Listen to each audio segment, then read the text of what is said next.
Hi, this is Katie Weeks, and I am an independent, close to my heart consultant.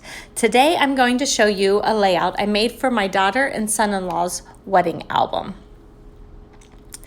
I used the Cricut cartridge found in the March-April catalog 2020 for Close to My Heart. The cartridge is called Everyday Moments. I used the documented layout on the left, and I used the Forever Friends on the right. Okay, so I've already cut everything that I designed in Design Space, and I'm going to start assembling all of the pieces. As you can see, this background, I made one for each side. I was hoping that the dots around the edge would help tie these two layouts together. And I think it did a great job of making it look like one consistent layout. Even though this was the dots from the Forever Friends layout, I used it with the documented layout as well. The dots were actually just little dots that I sliced into that 11.5 by 11.5 sheet of cardstock. The layer that you see here is where I will put 2 4x6 pictures. I will actually probably use the white photo mats as an extra layer around my photos, but we'll see. Once we get going, I'll make the decision. I still haven't quite decided at this point of the video. I did the other side as well, and I think once I get to the end, I have enough white on the border of the whole page and with all of the cutouts. And I don't think the pictures actually want too much trimmed off from them.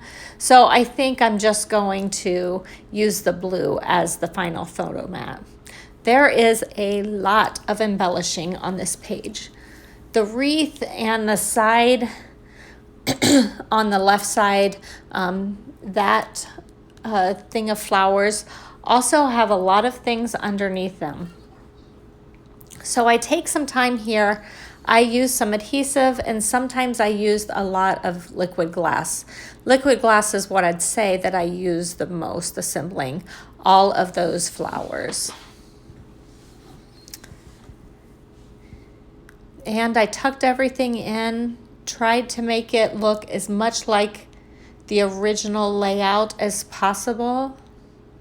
And I think it turns out pretty good.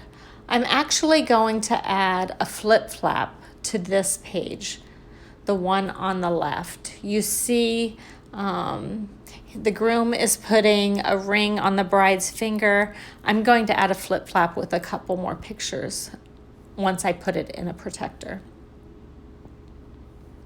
So the right hand side, you see that I have backed all of those flowers and leaves correctly, and now I'm just continuing to assemble this. I will say that I made a mistake in one of them. I cut down the backing. That was the wrong thing to do because I chose the wrong one, and that's why it didn't fit on the flower. But I used some scraps and was able to improvise with it one way or another. This layout came together rather fast. I did go back and use my shimmer brush, my clear shimmer brush. I think this is a great way to hide any glue that might show through, especially things from like the liquid glass. It can leave a shiny spot, and if you use the shimmer brush over top of everything, it really disguises any imperfections you had if you get too sloppy with your glue. I just used some embellishments in the middle of each of these flowers as well. I think the embellishments really add to it. If you would like any of these supplies, please go to katie.ctmh.com.